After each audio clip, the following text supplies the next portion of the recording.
So, good morning to all of you. Let's continue the chapter demand. Today's our topic is law of demand. Okay, as we learned about demand that when price of any commodity rises, then demand falls, demand contracts, and when the price of commodity falls, then demand expands. Okay. So let's see about law of demand. The principle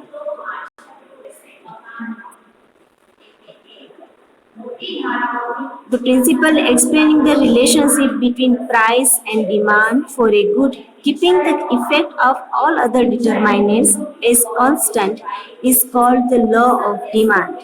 Okay. एक ऐसा principal जो ये समझाता है, जो price और demand के बीच का रिलेशनशिप बताता है, उसमें क्या है कि जो भी डिटरमाइनेंट्स हैं, ठीक है, जो भी डिमांड के डिटरमाइनेंट्स है, इट कीप कांस्टेंट, अगर वो कांस्टेंट रहे, स्टेडी रहे, ठीक है, तो फिर अगर प्राइस के में जब चेंजेस होता है तो उसकी क्या इफेक्ट होती है डिमांड पर, उसके बारे में लॉ ऑफ डिमांड में बताया गया है। ठीक है, जब भी कोई डिटरमाइनेंट्स मीन्स जो डिटरमाइनेंट्स है, we learn in previous meeting that determinants are taste and preference of the customer, income of the customer, then price of substitute and complementary goods, ठीक है, कंजप्शन सॉरी ऑफ फ्यूचर की जो prices है उनका जो expectation क्या है, ठीक है, और पॉपुलेशन की साइज क्या है, ये सभी जो है वो डिटरमाइनेंट्स है। So all this determinants if keep steady, constant रहे, वो वैसे के वैसे ही रहे, तभी अगर प्राइस में चेंज हो तो डिमांड में क्या चेंज आता है, उसके बारे में लॉ ऑफ डिमांड में बताया गया है। So the principle explaining the relationship between price and demand for a good, keeping the effect of all other determinants as constant, is called the law of demand. Okay. So in this law, price is the cause variable and demand is the effect variable. Means इस principle में क्या है, जो price है वो cause है, ठीक है, and जो demand है वो उसकी effect है।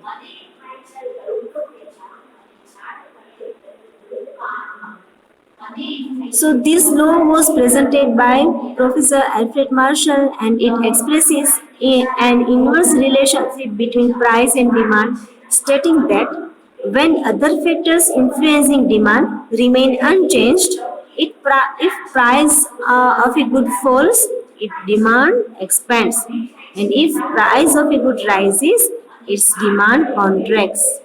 ठीक है।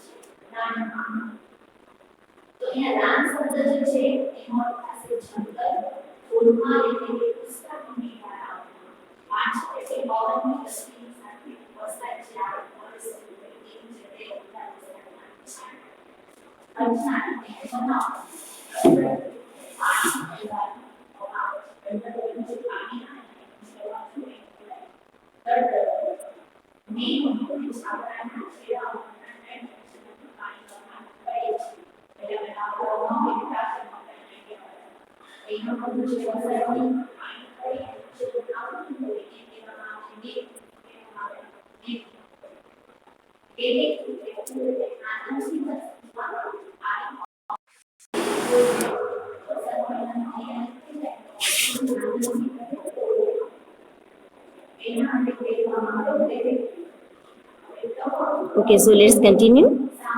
सो ये अल्फ्रेड मार्शल का जो ये रिलेशनशिप है प्राइस और डिमांड के बीच का, ये प्रिंसिपल ये बताता है, when other factors influencing demand remain unchanged, if price of a good falls, its demand expands, and if price of a good rises, its demand contracts. Means जो भी अदर फैक्टर्स, मीन्स के ये 5 factors जो हमने डिटरमाइनेंस आगे कहे, ठीक है, जो डिमांड को इन्फ्लुएंस करते हैं, इट रिमेन्स अनचेंज्ड, अगर वो उसमें कोई चेंजेस ना हो, वो कांस्टेंट रहे, ठीक है, कोई चेंजेस ना हो, वो कांस्टेंट रहे, तब अगर कोई कमोडिटी की प्राइस जो है वो, if it the price of good falls, वो अगर कम हो जाए, ठीक है, इट डिमांड एक्सपांड्स, तो उसकी डिमांड जो है वो एक्सपांड होती है, बढ़ती है, इंक्रीज होती है, ठीक है।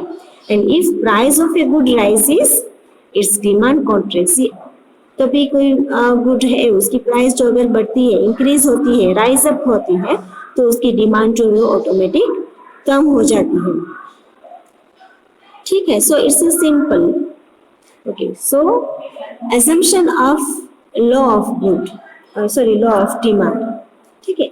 लॉ ऑफ डिमांड की ये कौन से डिटरमाइनेंट्स है, assumption क्या है, मीन्स क्या अगर ऐसे हम करते हैं कि जिससे लॉ ऑफ डिमांड जो है वो उसकी इफेक्ट, डिमांड पर क्या इफेक्ट होती है वो बताता है। Then inverse relationship between price and demand of a good is expressed by the law of demand is based upon certain assumptions, ये हम सिर्फ assume करते हैं, ये situations जो है वो हम assume करते हैं, determining से, ठीक है। First, taste and preferences of the consumer remain unchanged, means taste और preference जो है consumer का वो unchanged रहे, constant रहे, ठीक है, उसमें कोई changes ना हो, सिर्फ प्राइस में ही changes है, ठीक है। So next is income of consumer remains unchanged, means consumer की income है वो भी constant रहे, unchanged रहे, ठीक है। Price of substitute and complementary goods remain unchanged, for consumers do not make anticipation regarding future prices. Then fifth, size of population remains the same, ठीक है। तो ये सभी assumptions है जो law of demand में दिए गए हैं। अभी ये सभी assumptions है वो constant रहे, तब प्राइस में अगर कम हो, प्राइस अगर कम हो या ज्यादा हो, राइज अप हो, तब डिमांड में क्या इफेक्ट होती है इसके बारे में बता गया है, ठीक है। Now let's see about it through the graph, okay. Explanation of law of demand, ठीक है। लॉ ऑफ डिमांड को हम एक्सप्लेन कैसे करते हैं, we can explain law of demand with the help of the scheduled diagram and reasoning provided below, okay। with the help of graph we can understand the law of demand. So demand schedule, the schedule showing willingness of a consumer to buy different quantities a good at various prices is called the demand schedule, okay। The following schedule is an The following schedule is an abstract imaginary example of a demand schedule. यहाँ पे एक example दिया गया है, an example is given here which is imaginary, abstract है, so we have to imagine any schedule, ठीक है। So this is like graph, you can see the graph over here, okay। So let's see our commodities there. So price of milk, ठीक है, यहाँ पे milk के बारे में बताया गया है, मिल्क की प्राइस बताई गई है। So price of milk is 50 rupees per litre, ठीक है। So demand of milk in litres, ठीक है। 50 रुपीज जब मिल्क की प्राइस है तब उसकी डिमांड कितनी है, 1। कोई एक पर्सन के बारे में कहा गया है कि अगर वो उसकी जो मिल्क परचेज करता है उसकी प्राइस अगर 50 रुपीज है और 50 रुपीज में वो 1 लीटर मिल्क जो है वो परचेज करता है, ठीक है। अभी उस मिल्क की प्राइस कम होकर 40 हो गई, तब वो क्या करेगा, थोड़ा ज्यादा मिल्क खरीदेगा, क्योंकि मिल्क की प्राइस जो है वो कम हो गई है, इसलिए उसकी डिमांड जो है वो इंक्रीज होगी, 2 यूनिट हो जाएगी, मीन्स 2 लीटर हो जाएगी, ठीक है। अभी मिल्क की प्राइस जो और ज्यादा कम हो गई, 30 रुपीज हो गई, तब उसकी डिमांड जो है वो 3 लीटर्स हो गई। 20 हुई तो उसकी डिमांड इंक्रीज हुई और 4 लीटर्स हो गई। अभी बहुत ज्यादा कम हो गई, 10 रुपीज ही हो गई, 1 लीटर की मिल्क की प्राइस जो है वो 10 रुपीज हो गई, तो उसकी डिमांड क्या होगी, एक्सपांड हुई, मीन्स 5 लीटर हो गई, क्योंकि अभी उसे 5 लीटर मिल्क जो है वो मिलेगा, क्योंकि जब एक 50 रुपीज में उसे 1 लीटर मिल्क मिल रहा था, अभी उसी 50 रुपीज में उसे 5 लीटर मिल्क जो है वो मिल रहा है, ठीक है। तो उसकी डिमांड जो है वो एक्सपांड होगी। We can see the graph, यहाँ पे ओ एक्स एक्सिस है, ठीक है, and this is O Y axis, और हमें ये जो मेजरमेंट लेना है 1 सेंटीमीटर के हिसाब से लेना है। So price of any commodity is given on o y axis पर, and o x axis पर उसकी डिमांड जो है वो ली गई है। और जैसे कि हमने देखा है ओ एक्स एक्सिस पर जो इंडिपेंडेंट रिलायबल होता है, वेरिएबल होता है, इसको ही हम लिखते हैं, ठीक है। लेकिन यहाँ पे सिर्फ प्राइस और डिमांड में डिमांड जो है वो O Y O X axis पर बताई जाती है और प्राइस जो है वो ओ वाई एक्सिस पर बताई जाती है।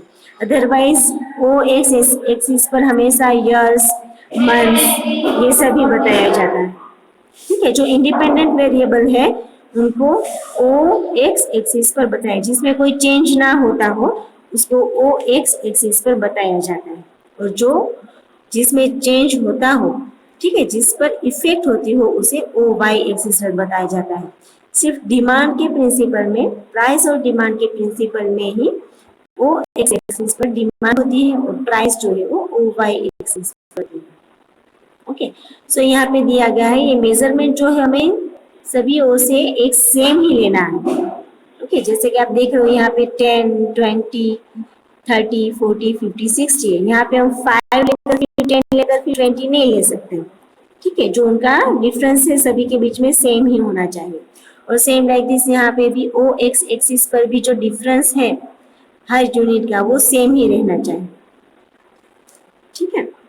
सो demand of milk in liter is given in on OX axis पर, and price of milk is given on OY axis, ठीक है।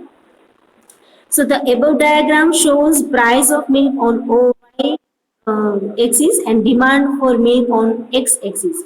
By plotting the demand given in the schedule at various prices, we obtain the various points A, B, C, D and E, which show the various price demand combinations. Okay, by joining these points, we get the demand curve DD, which slopes downward from left to right, indicating the inverse relationship between price and demand. We can see that when price of commodity is 50 rupees, so price is given here. So price of commodity is 50 rupees, so its demand is 1 liter. So it is cross here on this point. So when price is 50 rupees, demand is 1 rupees, 1 liter, sorry. Then when price is 40 rupees, its demand is 2 liter. Okay, so it is crossed here. Then when the price of a milk of 1 liter is 30 rupees, its demand is 3 liter. Then when price of milk is 20 rupees, then demand is 4 liter. So it is crossed here. Then when price falls down and when it is 10 rupees, इस demand expands means 5 litre हो जाती है, ठीक है। तो हम जैसे जैसे हम देखते हैं कि जब प्राइस जो है कोई भी कमोडिटी की वो अगर 50 है तो उसकी डिमांड 1 है, जैसे जैसे वो कम होती गई इस तरह से तो उसकी डिमांड जो है वो एक्सपांड होती गई, ठीक है। जैसे जैसे प्राइस जो है वो कम होती गई डिमांड जो है वो एक्सपांड हुई, ठीक है। सो 5 लीटर्स हो गई। So now we get the points A, B, C, D, E. Okay. So now join this line. So we get the slopes. This slopes type. ठीक है, downward slopes is there. So we can get D D curve. Okay, ये जो curve है वो D to D curve मिला है हमें. So it's inverse relationship between price and demand. अगर इस तरह से होगा तो इनवर्स नहीं होगा, डायरेक्ट होगा, ठीक है। ये जो है वो पहले ज्यादा होकर कम हुआ है, इसलिए इनवर्स रिलेशनशिप है प्राइस में और डिमांड में। प्राइस इंक्रीज होती है तो डिमांड जो है उसकी कम हो जाती है, कॉन्ट्रैक्ट हो जाती है, और प्राइस जब राइज अप होती है तो उसकी डिमांड जो है वो फोर्थ हो जाती है, ठीक है। Okay, so at point A, price of milk is rupees 50 and demand is 1 liter.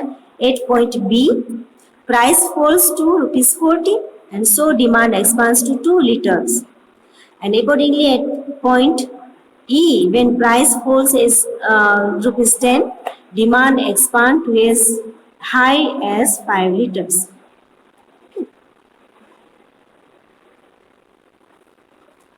Analysis means reason for inverse relationship between price and demand. The inverse relationship between price and demand occurs because of two reasons which are explained below.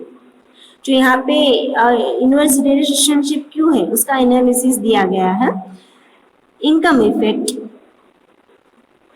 So when the monetary income of the consumer remains constant but price of the good falls, then her or his real income rises.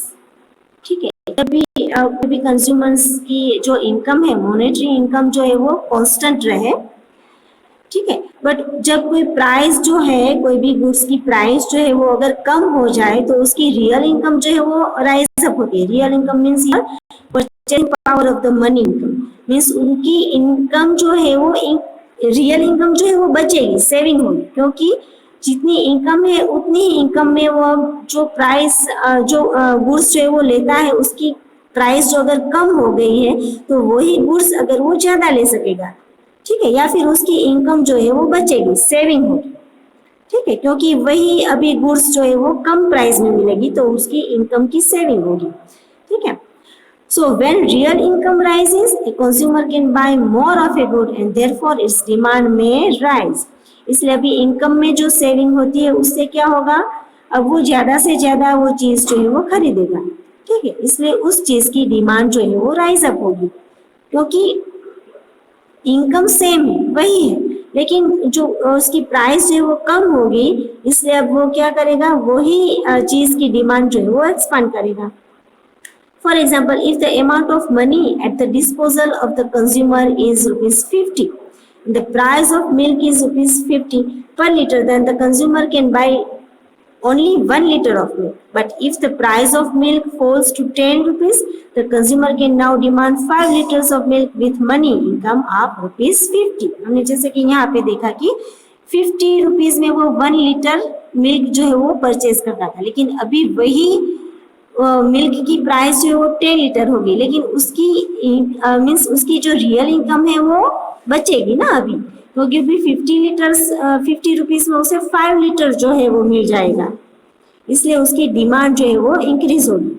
उसकी income increase नहीं हुई लेकिन जो price जो है वो कम हो गई है, इसलिए अभी उसकी जो परचेसिंग पावर है वो इंक्रीज होगा, ठीक है, इसलिए अभी वो सेम प्राइस में ज्यादा उसकी डिमांड होगी, ठीक है. That is when the price of inferior good falls, the real income of the consumer increases, but the demand for these goods falls. For example, coarse good, food grains, okay. But mostly normal goods have positive income effect. Inferior goods have a negative income effect. क्योंकि जो normal जो goods है हमारी उसमें ये positive income effect होती है कि जब इनकम कांस्टेंट रहती है,